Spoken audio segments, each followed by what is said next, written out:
Welcome to the Mentor Podcast, where the most highly motivated entrepreneurs come to get their weekly dose of financial stability with host Ron LeGrand, as well as other nationally recognized thought leaders who will teach you how to get, grow, and protect your wealth.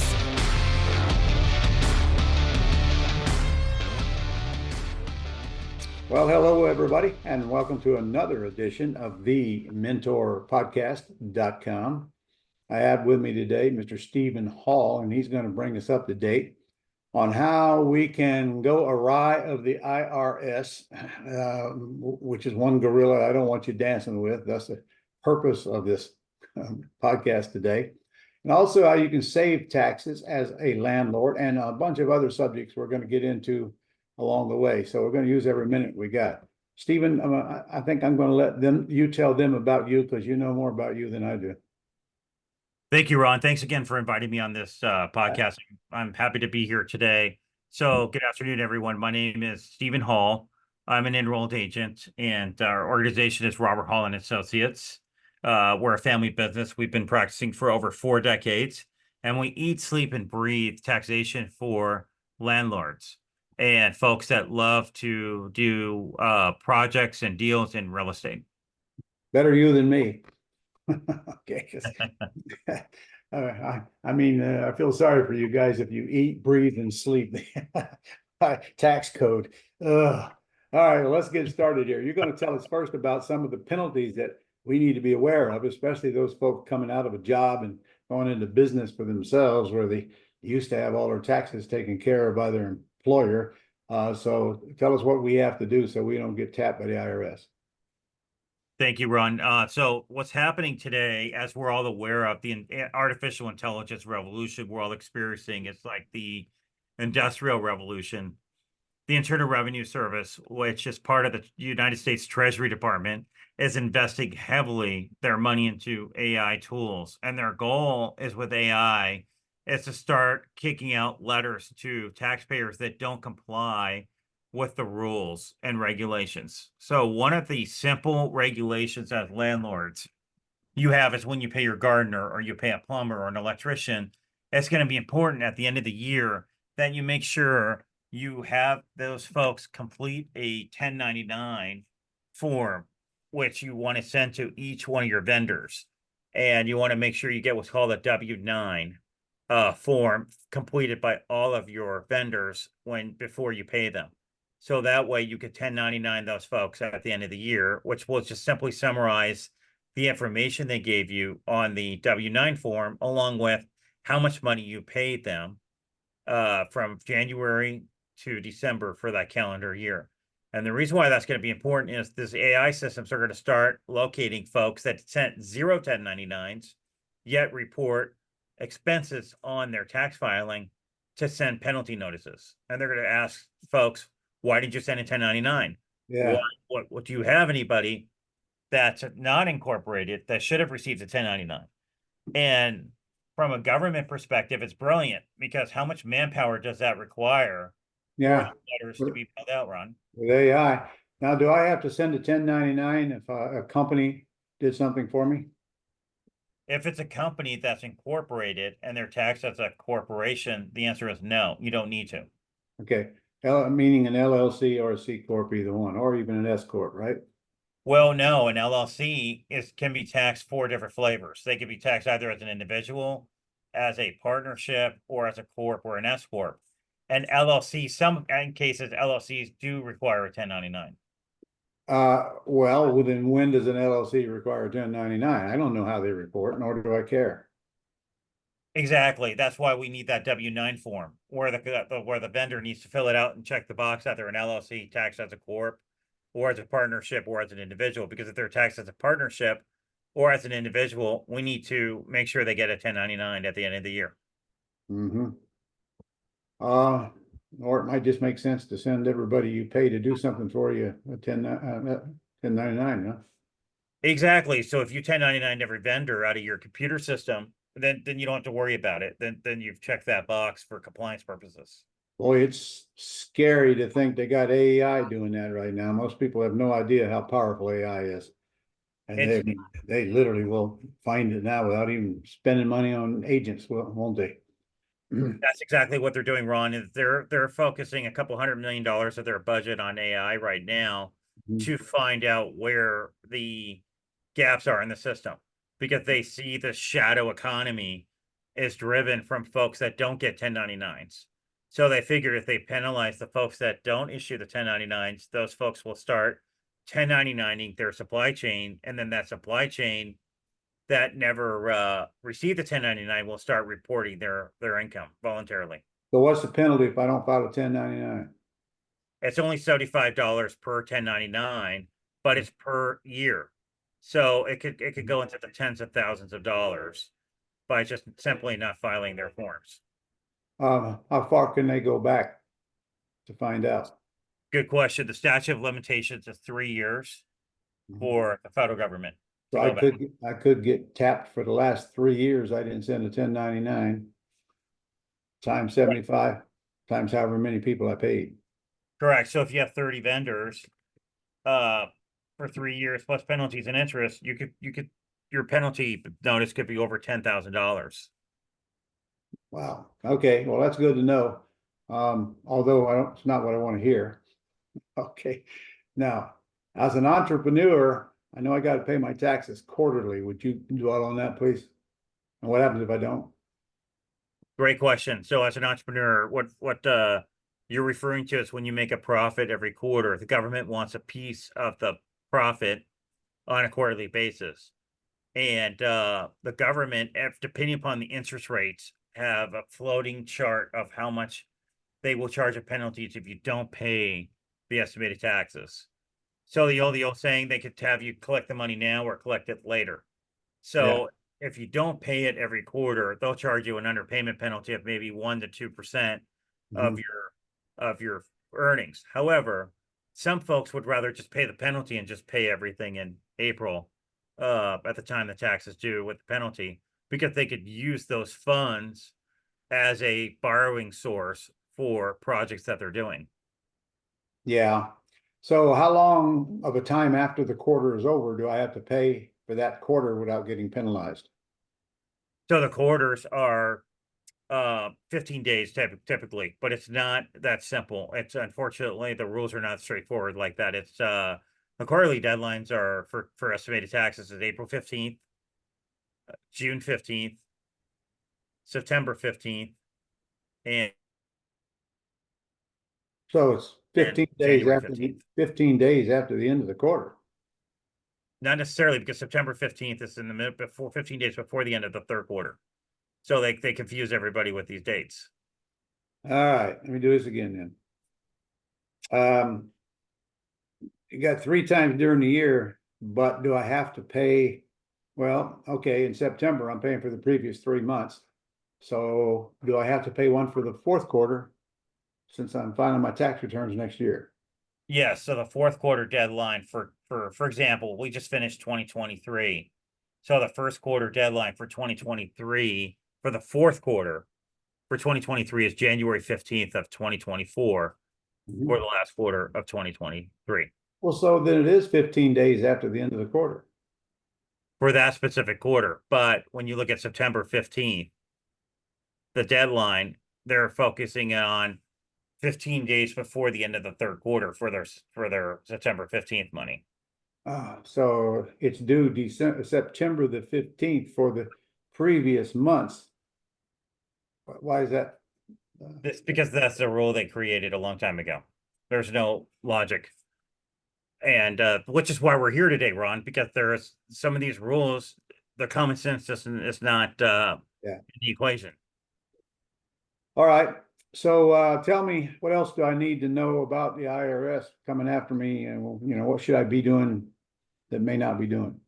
Well, there's one new rule that just came out brand new in 2024, and that is what's called the beneficial ownership information reporting program. It's governed by the IRS's parent organization, the Treasury Department. And what these guys want to do is charge a fine of $500 a day if you don't file your forms timely. And it's a really simple rule. And Ron, you want to, just sounds like you've dealt with this agency so far this year. Not yet. I mean, I'm told that I've got till the end of this year because it's all of my LLCs were formed prior to this year. But obviously, I'm going to get it done here. Is there a rush? Is there a reason to do it quickly? Not for the old LLCs, but if you have a new LLC that you birthed or created at post January 1 of 2024, Yeah.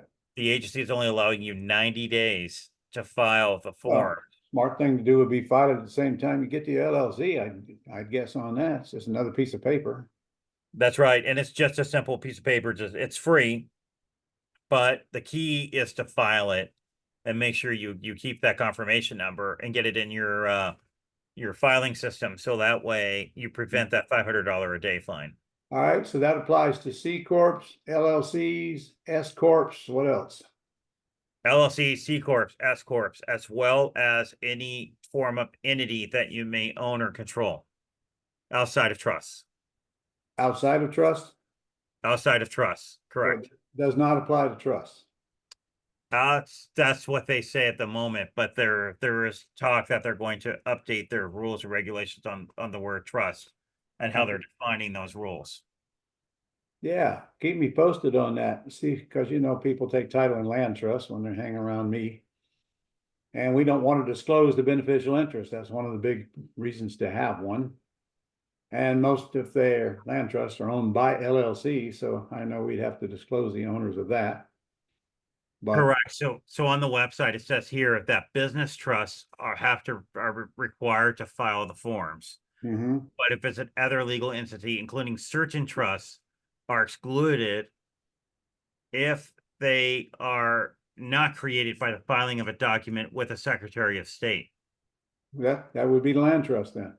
That would be land trust in that example. So they're not included, but you're still going to have to identify the owners of the LLC if an LLC owns them, and there's other, you could own them in your own names, but that's going to create more complications that I don't want to get into right now.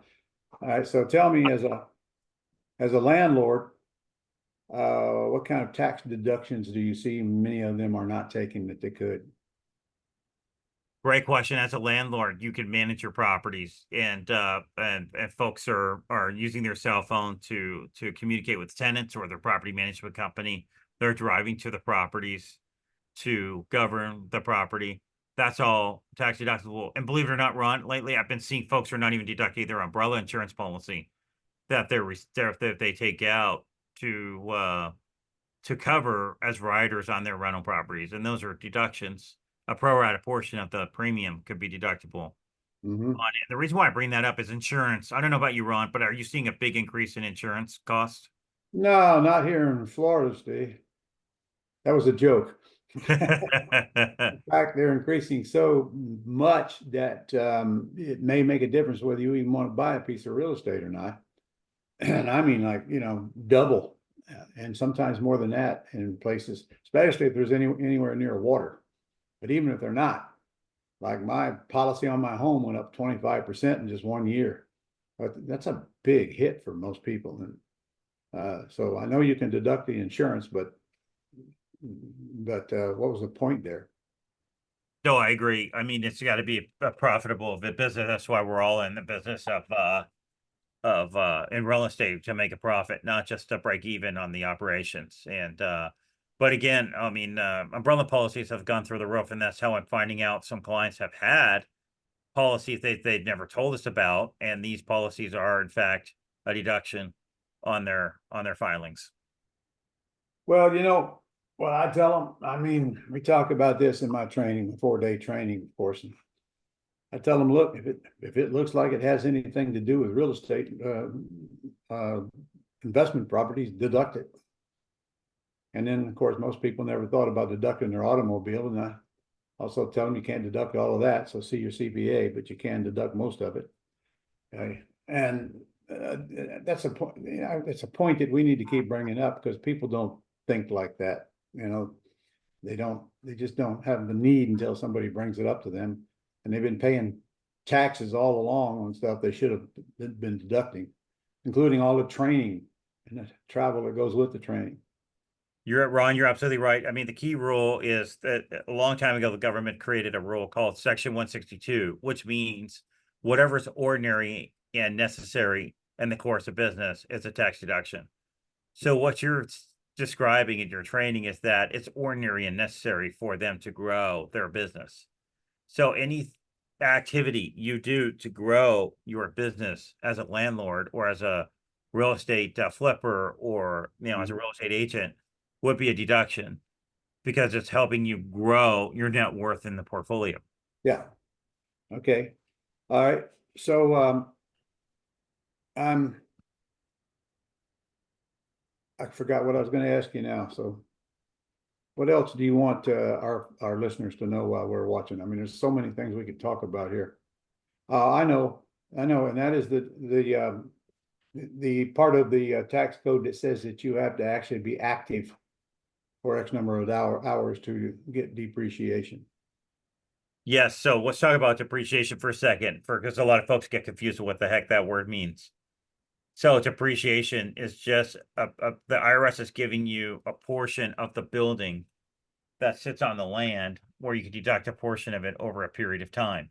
And depending upon the type of property it is, it could be 5 years, it could be 27 years, or it could be 30 plus years, depending upon the type of property there is. And what happens is when you show a loss, that loss can be a deduction on your tax return. The question is going to be, is it deductible in the year that you had the write-off, or is it deductible when you sell the property? And in this example, folks want to deduct it in the year that they spend the money or have the item, not later.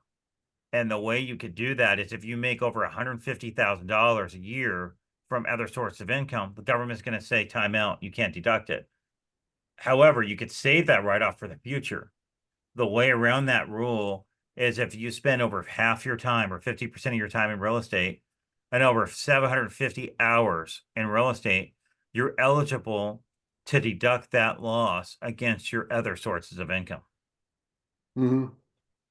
Well, that's true. And good news is if I don't get it now, then I don't have to give it back when I sell the property.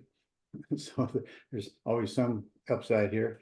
But you, how would one know how many hours they spend in real estate every year? Who's going to keep a chart of every minute you spend doing stuff related to their properties? That's a great question, Ron. I have a great diary that folks can keep, and it's a checklist that can go through all the different hours in terms of where they spent the money, the time and the money, etc. And it's a weekly diary that they can track. For example, when they attend your course, that's part of the hours to track. Studying your course, looking at the ads online, advertising ads of how much rent is in a specific area, it counts for hours. Driving to a police station to find out the crime report for that zip code, research for the property you may potentially buy, that's considered time for the hours.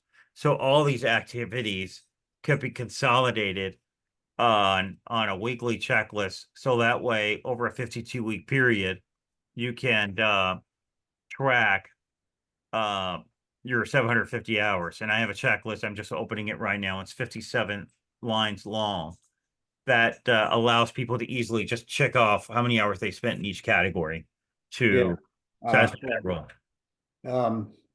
That ain't gonna happen for me. I can tell you that right now. One of them reports for me, an imposter is filing my tax returns. But if you got some properties that you got tenant buyers in, and you're in the business of flipping properties simultaneously, I would think it wouldn't be too hard to justify, what is that, 16 weeks or something like that you're working in the business out of 52. Correct. As long as you can satisfy that number of hours and showing that over half your career time is workable time is in the space, you're fine. Do you think that is a hot point for audit to get audited? It is a hot point if auditors audit the real estate professional topic. And what we've learned is if they see this diary that's very detailed, where they put this together, the auditors typically will put their pencils down and accept the tax filing as it is and leave the taxpayer alone. Yeah, but being realistically, I got one rental property. I'm gonna have a hard time justifying 750 hours a year, aren't I? Absolutely, that would be difficult. You definitely need to keep it realistic, unless it's a big property, right? It's a commercial building or a medical building where you're Yeah, yeah. hands-on or So something like that. I lose the depreciation. Okay, it's not the end of the earth. I like depreciation, but I'd rather not get it than cause the IRS to come audit me because of something like that. For example, I know you can deduct your home office. I got a big home and an office within it, but I've never have deducted it on purpose. Because I know it's a trigger. I know it'll cause them to look at me. So I can always hold that out. They find a fault with something else I've done. I can bring that up when I'm not deducting my home office. So, I live in 7,000 square feet, so that's a pretty good chunk of the expenses on my property over the course of a year, I could say. All right. Yeah, and you're right. I mean, it used to be a red flag with the IRS for a home office, but post-COVID, if folks that do no longer have an office in an office building and they work exclusively from home, Mhm. if it's your exclusive office and your only office from home, then you can deduct the home office. Sure. Well, you probably get away with deducting it, period. I just wasn't a big enough number to make me want to take the chance, really. What Yeah, other? but when you look at the average write-off for a home office, it's not that big. I mean, on average, you're looking at 1 to 4,000 a year, and some folks are going to say, "Steve, I don't want to take the chance. I'd rather not deduct it." Well, I'm one of them. Okay. All right. So what other mistakes do we make as taxpayers that we need to be aware of? The other mistakes is not reporting your deposits. The simple rule. I mean, when you talk about AI, the other thing government's going to do, I mean, the information's already reported to in the banking system of every checking account, of every deposit. What they're now able to do with AI is tie every checking account to your tax ID number to verify the deposits that are going in that bank account, to verify if you're reporting the appropriate amount. That should be reported on your tax forms. So It's in one of other the words, dumbest mistakes I see out there is people think they can get cute and just underreport income that they receive from a client and not report it to the government. so if my deposits in the bank are larger than my income, that's gonna trigger them to look at it. That's easy for AI to find. It's easy for A to find, and then as long as you could show the record of why, for example, if you collected tenant deposits that are not taxable and you could articulate that and spell it out, you're fine. But if you're receiving rental income from tenants and you're thinking you're just going to underreport one of the units and not report and get cute, thinking you're going to get away with it, think twice. With all this AI, they're going to be able to easily catch that now with all the digital fingerprints that are in the banking system. Yeah. So if you're watching this and you're actually uh, receiving cash and you don't put it in the bank, be careful. They could take a look at it. Speaking of deposits, non-refundable option deposits, taxable in the year they get them or taxable in the year they sell. They buy, I mean, for the seller. That's a good question. I believe it's taxable the year they sell, if it's a non-refundable deposit, and Yeah. it's only taxable the year you sell it, not what the year that you receive the money. That's what I tell everybody because it's non-refundable, it's going to be taxable. Now, let's say I collect a non-refundable deposit this year of $50,000 and I get taxed on it, short-term capital gains. 5 years from now, the house sells. How does that 50 get adjusted? Because it truly wasn't short-term capital gains for the rest of the property. Well, it would have to be adjusted on the basis of the filing, but the challenge is you got to also adjust the bracket because it should have been you got taxed at ordinary income on the front end, and then when you adjust the basis on the capital gain, you're gonna have to reflect that adjustment for the ordinary income tax that you paid on the front end. Now, tell me that in English. In English, you'll just basically need to file a statement with the filing to adjust the basis for what was already paid on the first year with the deposit. Well, in effect, then that 50,000 will turn into long-term capital gains if it's sold at that time. And I get credit for the excess taxes I paid on it today. Is that what you're saying? It should be correct. Yeah, okay. course, I'm sure I got to tell my accountant about that, and that means that I'm probably going to have to be the one to bring that up, because the CPA would easily miss it, wouldn't they? Right.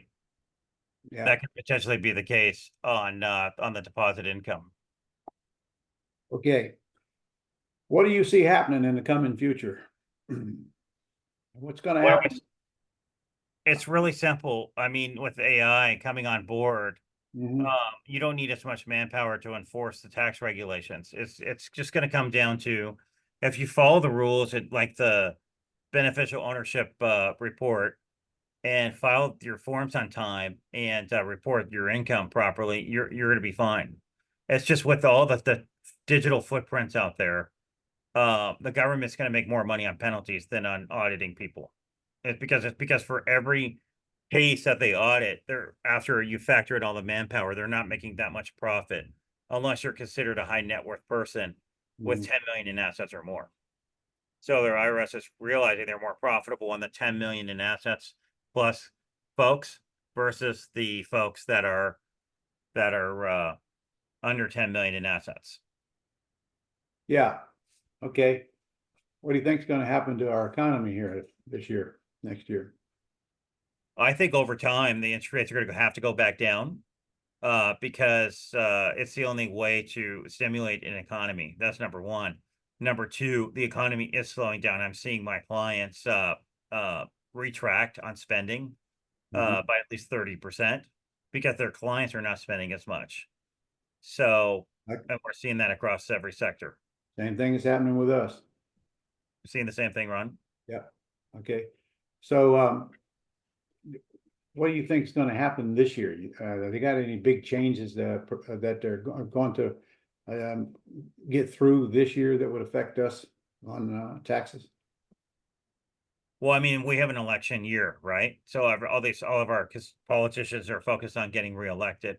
Mhm. So I think the tax code is going to be pretty quiet for 2024. But then once we find out if we have Yeah. who is in Congress, the next in 2025, they'll start making their just policy changes to what's going to happen. But again, with the way the IRS has been investing their dollars in AI, I really believe they're going to focus more on penalties than enforcement on audits specifically, because it's just cheaper to administer an administration a tax office that way. I suppose I get a notice from the IRS that I owe them money for something.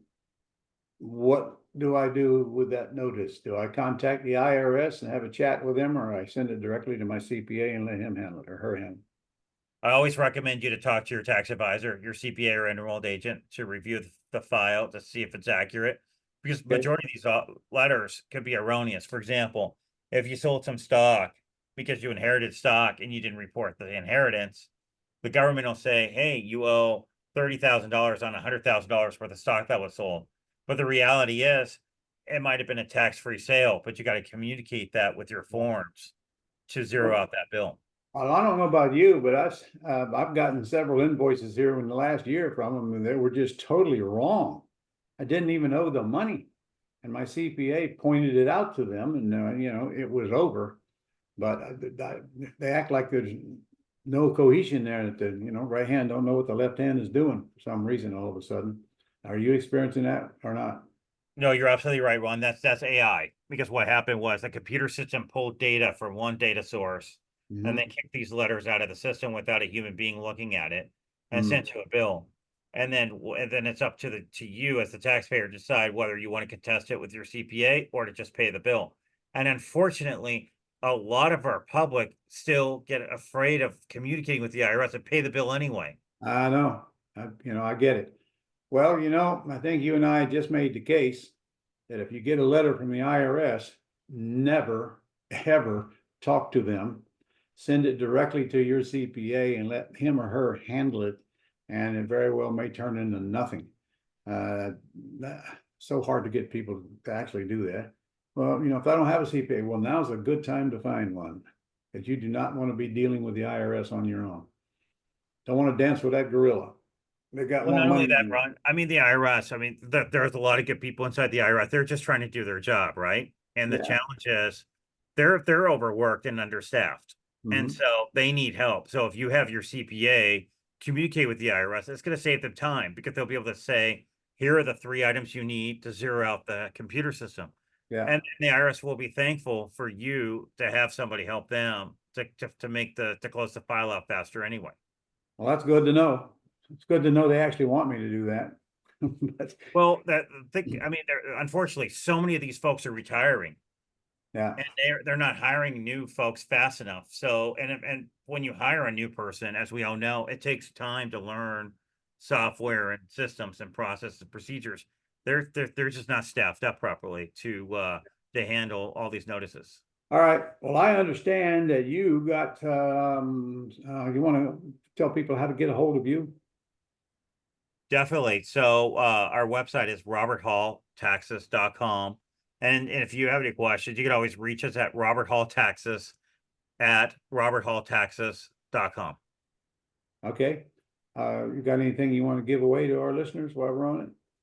Yes, we definitely have a 30-minute program where we can review your tax situation. So if you have a notice you're not sure about, or if you're concerned about how you should be filing your taxes, we could review them with you and see what next steps are. Okay. Do you have clients what states can you operate in? We're enrolled agents, so we're authorized to represent clients in all 50 states in the United States. So Well, we that's can good to handle know. anybody in the United States. That's good to know. So when people are asking me if I know a good CPA, send them to you guys, huh? As enrolled agents, yes, absolutely. We're not CPAs, we're enrolled agents, but yeah, and all we do is eat, sleep, and breathe tax filings. So we could definitely help all those folks. Well, that's a big advantage. That's a big advantage because I can tell you a lot of accountants do not keep up on it enough. And it costs you're paying for their mistakes or lack of knowledge about it. All right. So what should I have asked you that I haven't asked you yet? Good question, Ron. I think that the key item is really just keeping track of your records. One thing we can talk about is housekeeping, right? Just keep track of your records. And it's going to be important to do it on a monthly basis versus an annual basis, because I can tell you, Ron, how, like we talked about earlier, people forget about their insurance policy they paid, or toward some of their basics like utility bills that they paid, or their one-time expense for pest control that they pay throughout the year. Because at the end, when I see these folks, I ask them, are there any other expenses you could have possibly paid on this property? And they'll stare at the ceiling and say, oh no, I forgot about Johnny, the pest control guy. Well, hold on, let me look up that expense. And so they could prevent those kind of answers if you track your expenses on a monthly basis. Yeah. Well, it doesn't seem to me like it'd be that hard. They pay all their expenses out of their checkbook or on their online banking. They're all right there. They just got to go through them and figure out which ones are deductible. But that's you and me talking. Well, Ron, what I always recommend everybody to do now is to get a credit card that gives you an annual statement every year, and use that one credit card if you have everything going through one, let's say in your name, or one LLC for that specific project. So that way you get a year-end report that will summarize where all the money was spent. And that helps to summarize everything. Same thing. You don't have to remember anything if you just go down the list and check them off, regardless of how you pay. I do that. I have a credit card that is a company card, and my car is owned by a company, and I put it's a debit card. I put it in the gas pump when I need gas for the company and so forth. And I try to make sure I don't spend anything on that card that doesn't relate to that particular company. I don't find that hard at all, actually. But just the same, you know, many of the folks we talk to are coming out of a job. They've had somebody looking over them all their life. So now they're it. So these things that are so mundane to us need to be taught to them. And that's what we're here for now. So thank you for taking the time to spend with us today. And thank you, Ron. It was a pleasure being here with you. We feel a need that we need to cover some other subjects, and let us know, and we'll do it again. Definitely. Thank you. Okay. Thank you.